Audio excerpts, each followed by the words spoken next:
সব জল্পনা কল্পনা পিছনে ফেলে প্রকাশ করা হয়েছে আসন্ন এশিয়া কাপের চূড়ান্ত সূচি। আর সূচি প্রকাশের পর আবারও নতুন করে আলোচনায় ভারত পাকিস্তান দ্বৈরথ।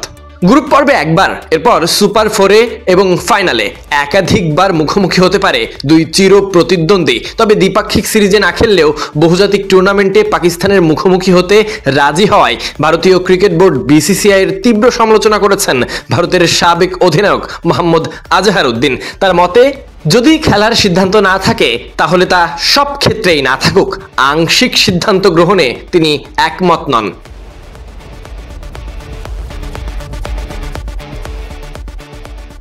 প্রকাশিত সূচি অনুযায়ী এবারের এশিয়া কাপ অনুষ্ঠিত হবে সংযুক্ত আরব আমিরাতে। 9 থেকে 28 সেপ্টেম্বর পর্যন্ত চলবে এই টুর্নামেন্ট। 2026 সালের বিশ্বকাপের কথা মাথায় রেখে এবারের এশিয়া কাপ অনুষ্ঠিত হবে টি-20 ফরম্যাটে। এবারই প্রথমবারের মতো 8টি দল অংশ নিচ্ছে আসরে। 8টি দল 2 গ্রুপে ভাগ হয়ে আসরে অংশ নেবে।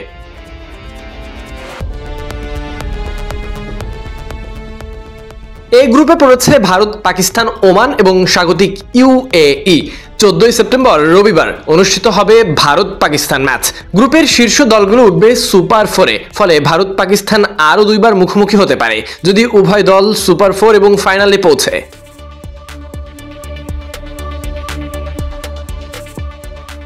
এই প্রেক্ষাপটেই আজহারউদ্দিন বলেন, আমি সবসময়ই বলি, কোনো কিছু যদি হয় তাহলে পুরোটাই হোক, আর যদি না হয় তাহলে কিছুই না হোক।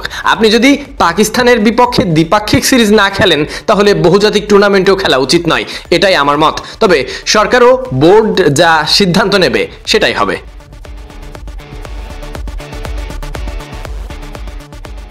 দীর্ঘ 1 যুগ ধরে পাকিস্তানের সঙ্গে দ্বিপাক্ষিক সিরিজ না খেললেও ভারত নিয়মিতই বহুজাতিক টুর্নামেন্টে পাকিস্তানের মুখোমুখি হচ্ছে।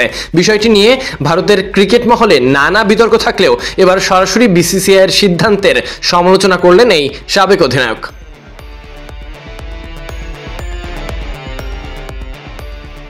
এবারের এশিয়া কাপে বাংলাদেশ খেলবে বি গ্রুপে। এশিয়া কাপের বি গ্রুপে বাংলাদেশের সঙ্গী হিসেবে রয়েছে হংকং, শ্রীলঙ্কা, আফগানিস্তান। আগামী 11 সেপ্টেম্বর নিজেদের প্রথম ম্যাচে হংকং এর বিপক্ষে মাঠে নামবে লিটন দাসের দল।